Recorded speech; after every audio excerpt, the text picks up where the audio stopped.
अस्सलाम वालेकुम, मैं मोहन, आप देख रहे हैं TechHoz, जिसके अंदर हम लोग डिस्कस करते हैं पाकिस्तान और दुनिया भर से आने वाली टेक न्यूज़ और अपडेट्स को। यार I am really sorry, last वाली वीडियो के अंदर मसला आ रहा था माइक के अंदर। जब मैं वीडियो को एडिट कर रहा था मुझे भी तब पता चला, लेकिन इतना मसला नहीं था, कुछ जगह के ऊपर आ रहा था, उसके लिए आई एम रियली सॉरी। मैंने माइक चेंज कर लिया हुआ है। वैसे मैंने नीचे कमेंट भी पिन कर दिया था, थोड़ा सा मसला आ रहा है, फिर भी आप लोगों ने काफ़ी ज़्यादा मुझे कहा भाई माइक खराब है। और आप ये पूछ रहे थे कि मैं कौन सा माइक यूज़ करता हूँ। यार ये बोया का BY-M1 माइक है, काफ़ी अच्छा, 1500 रुपए का मिलता है, तो आप अगर लेना चाहते हो तो ले सकते हो। बात करें आज की पहली अपडेट की, जो कि यार ये Xiaomi के रिलेटेड। तो भाई Xiaomi ने 12 सीरीज को चाइना के अंदर लॉन्च कर दिया हुआ। टोटल 3 वेरिएंट्स आए हैं, Xiaomi 12 सिंपल, 12 प्रो और 12X। मेन जो स्पेसिफिकेशंस आप लोगों को मैं बता देता हूँ, प्राइस का आइडिया भी थोड़ा सा दे देता हूँ। अगर हम बात करते हैं सबसे पहले 12 और 12 प्रो की, दोनों के अंदर आप लोगों को एमोलेड डिस्प्ले मिलता है, लेकिन जो प्रो है उसके अंदर LTPO डिस्प्ले है।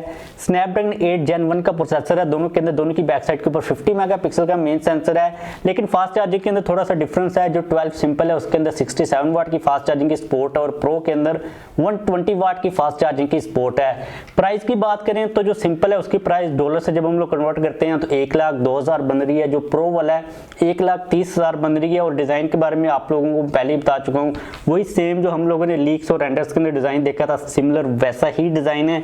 जहां तक बात है 12X की, जो कि सबसे सस्ता वाला वेरिएंट है, जो कि मुझे लगता है कि पाकिस्तान के अंदर सबसे पहले आएगा। इसके अंदर आप लोगों को OLED डिस्प्ले मिलता है 120 हर्ट्ज के रिफ्रेश रेट के साथ। स्नैपड्रैगन 870 का प्रोसेसर है। 870 और 888 को यूज कर लिया जाता है, तो मुझे लगा थोड़ी बेटर चीज थी, लेकिन 870 भी एक अच्छा प्रोसेसर है।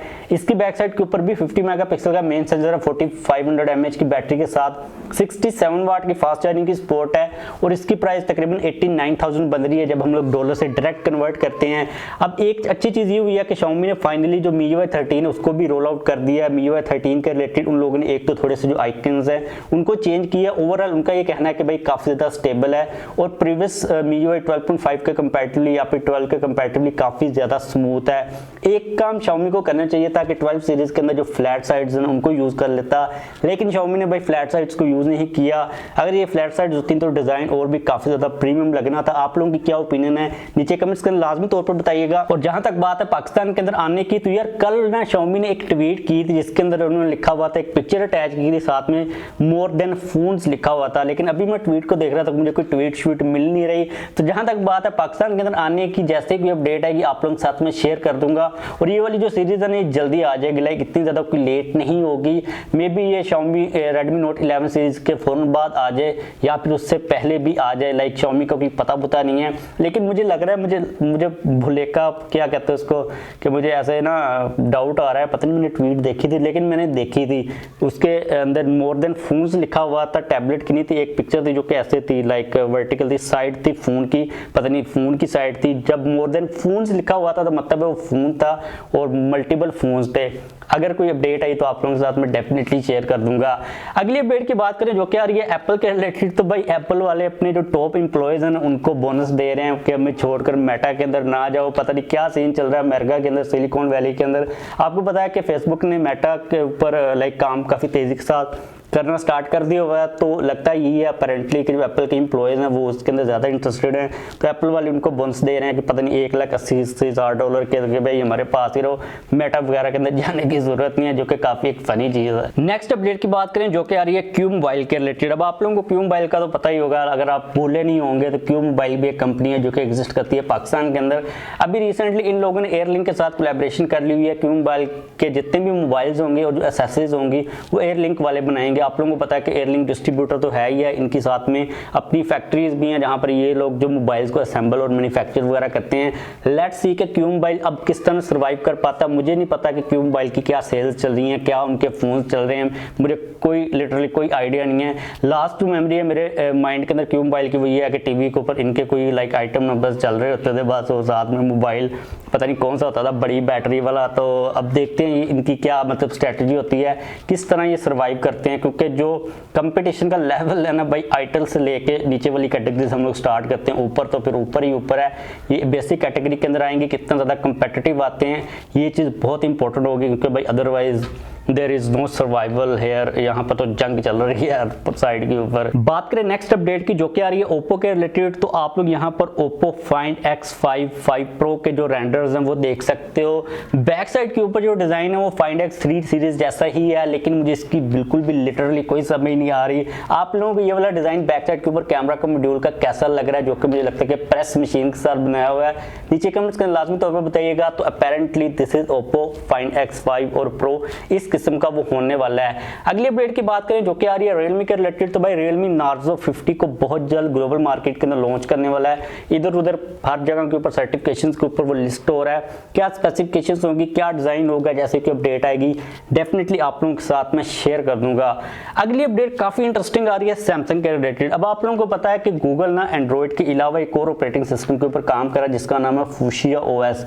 ये चीज रिपोर्ट की जा रही है कि सैमसंग में भी बहुत जल्द एंड्रॉइड को बाय बाय करके फूशिया OS के ऊपर स्विच हो जाए, क्योंकि जो गूगल है ना इटसेल्फ, उन लोगों ने भी एंड्रॉइड को छोड़कर फूशिया OS के ऊपर स्विच होना है, जो कि कंपैरेटिवली एंड्रॉइड के ज़्यादा स्टेबल होगा, ज़्यादा एडवांस होगा, लाइक अच्छी परफॉर्मेंस को प्रोवाइड करेगा।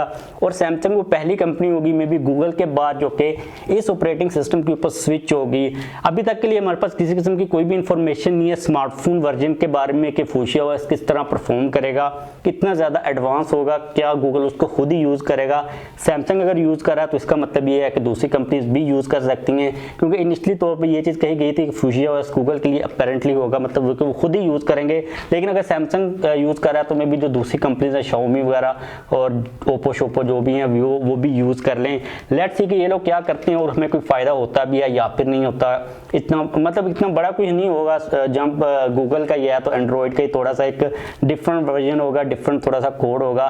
लेट्स सी कि ये लोग क्या करते हैं। नेक्स्ट अपडेट की बात करें जो कि आ रही है टेक्नो के रिलेटेड, तो भाई फाइनली टेक्नो ने अपना पहला 5G फोन अफ्रीका की मार्केट के अंदर लॉन्च कर दिया हुआ है। डिजाइन काफी ज्यादा सिंपल सा है, डिजाइन इतना कोई ज्यादा उन लोगों ने चेंज नहीं किया।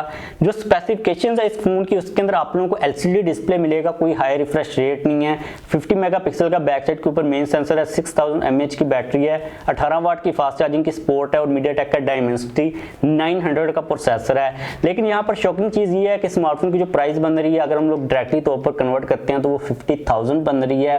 I don't know K techno का क्या प्लान है, किस तरह वो पाकिस्तान के देश को लेके आते भी हैं या फिर नहीं लेके आते, क्योंकि आपको पता है कि 50,000 के अंदर IPS LCD डिस्प्ले होना, कोई रिफ्रेश रेट ना होना और 50 मेगापिक्सल होना, 18 वाट की फास्ट चार्जिंग होना, I don't think it's worth it.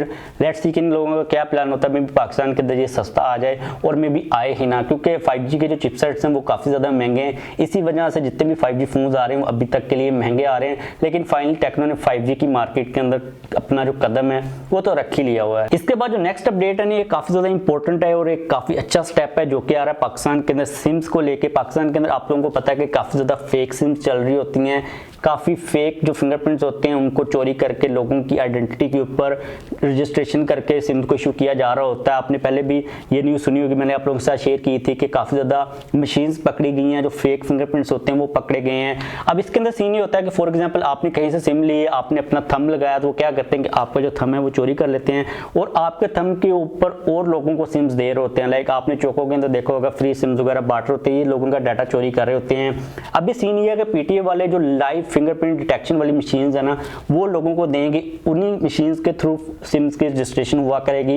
Like ये वाली जो मशीन्स है ये देखेंगी कि जो बंदा फिंगरप्रिंट लगा रहा है वो बंदा एक्चुअल में एक बंदा है कि ये सिर्फ फिंगरप्रिंट ही लग रहे हैं। अब ये पाकिस्तान के अंदर ऑलरेडी जो नॉर्मल मशीन्स है वो 3 लाख तक हैं, उनको रिप्लेस किया जाएगा इन मशीन्स के साथ, जो कि काफ़ी एक अच्छी चीज़ है, काफ़ी एक बेटर स्टेप है, क्योंकि भाई जो आइडेंटिटी थेफ्ट है ना भाई वो पता नहीं फिर आपके आइडेंटिटी के साथ क्या क्या कर रहे होते हैं। लेट्स सी कि ये वाला जो प्रोसेस है कब कंप्लीट होता है। अगली अपडेट की बात करें जो कि आ रही है Redmi Note 11S के रिलेटेड। अब चाइना के अंदर Redmi ने 3 वेरिएंट्स को लॉन्च किया, Redmi Note 11 सिंपल, प्रो और प्रो प्लस। जो S वाला वेरिएंट था वो लॉन्च नहीं किया गया था। अभी ये वाला जो वेरिएंट है ना ग्लोबल मार्केट के अंदर काफी ज्यादा सर्टिफिकेशंस के ऊपर लिस्ट हो रहा है, बहुत जल्द इसको लॉन्च किया जा रहा है। इसका मतलब ये है कि अगर ये ग्लोबल वेरिएंट है ना S का, तो ये सेम वेरिएंट पाकिस्तान के अंदर भी आएगा, क्योंकि अगर ये स्पेसिफिकली चाइना के अंदर आता तो हम लोग नहीं कह सकते थे कि भाई ये रीब्रांड होगा, पता नहीं क्या क्या होगा, किस फोन का किस रीब्रांडेड वर्जन का रीब्रांडेड वर्जन होगा, लेकिन अगर ये इंटरनेशनल मार्केट के अंदर आता है ना 11S के नाम से, तो होप्सो के पाकिस्तान के अंदर भी 11S के नाम से ही आएगा। और इस स्मार्टफोन के स्पेसिफिकेशंस और डिजाइन के बारे में अभी तक किसी किस्म की कोई भी इंफॉर्मेशन नहीं आ रही, जैसे कोई अपडेट आएगी डेफिनेटली आप लोगों के साथ में शेयर कर दूंगा। तो बस आज के लिए मेरे पास यही टेक न्यूज और अपडेट थी, वीडियो खत्म करते हैं। जाने से पहले अगर आप लोगों का किसी किस्म का कोई भी क्वेश्चन हो तो आप लोग डेफिनेटली पूछ सकते हो। वीडियो को लाइक नहीं किया तो लाइक कर दे, चैनल के ऊपर नया सब्सक्राइब नहीं किया हुआ तो चैनल को भी सब्सक्राइब कर लें।